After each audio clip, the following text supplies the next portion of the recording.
Hi, I'm Chris Johnston from CompleteQB.com. Happy to be back with Ravens 24/7 to talk a little bit about the progress of Joe Flacco. In 2011, did Flacco improve?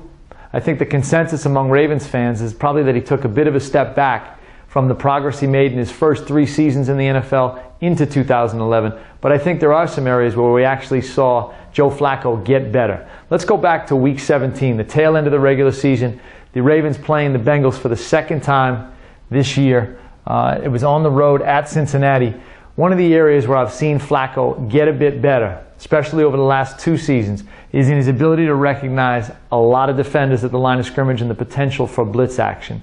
In this scenario here, about midway through the first quarter, the Ravens came out in a 3 wide receiver set. They actually motioned in from the exterior with their flanker to get kind of this stacked twins look just prior to the snap. Now you'll see nickel personnel, 5 defensive backs were on the field for Cincinnati. Now pre-snap, Flacco realized that he had some people that normally are not typical pass rushers that were up to the line of scrimmage. He had a strong safety roll down, and he also had the cornerback creep in at the line of scrimmage. So it was clear to him that he'd get a pressure package that involved 7 or 8.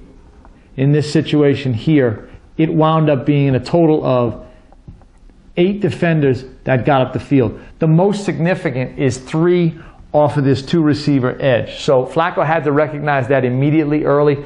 If you do the math here, you'll see that there are 8 defenders flying upfield, only 7 in pass protection, the 5 interior on the offensive line, and each of the Ravens' normal eye personnel just in split backs as Flacco's in the gun. The important thing that happened here is that from this twins look, and we'll start over here to the single receiver side, essentially just a one-on-one matchup, kind of a loose man look. We had number 1 receiver released downfield. Now back to the Twins side, but the Ravens ran in a 3rd and 12 situation. This is an important fact to know that it was 3rd and 12 in this situation. What happened here is they released the number 1 receiver as kind of a deep crosser. Again, one of the criticisms of Flacco, I think, and the Ravens in general, especially this year, is that they don't often attack the middle of the field with some depth as they try to get downfield. Our second receiver here, essentially just piggybacking off of that vertical release from the on the line of scrimmage receiver, did kind of an underneath route. Now, so there was some good and some bad from Flacco on this particular play.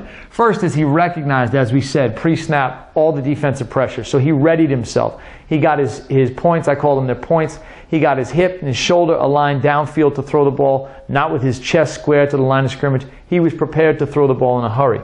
The downside here is in recognizing that, as we saw defenders drop to try to defend what was happening, immediately, as soon as Flacco felt that post-snap pressure, he delivered the ball to the underneath receiver. Both of these guys were open. He chose to go to the underneath and the quicker ball to throw. The result, the tackle was made about here, and the first down marker was about here. So it essentially led to a field goal attempt that really probably could have been a first down had Flacco gone to the deeper of those 2 crossing threats. However, I think just the recognition that Flacco has developed at the line of scrimmage dealing with blitzes, I think his ability to make sure that he's in the right body position to deliver the ball over the middle in blitz situations is a definite improvement in 2011.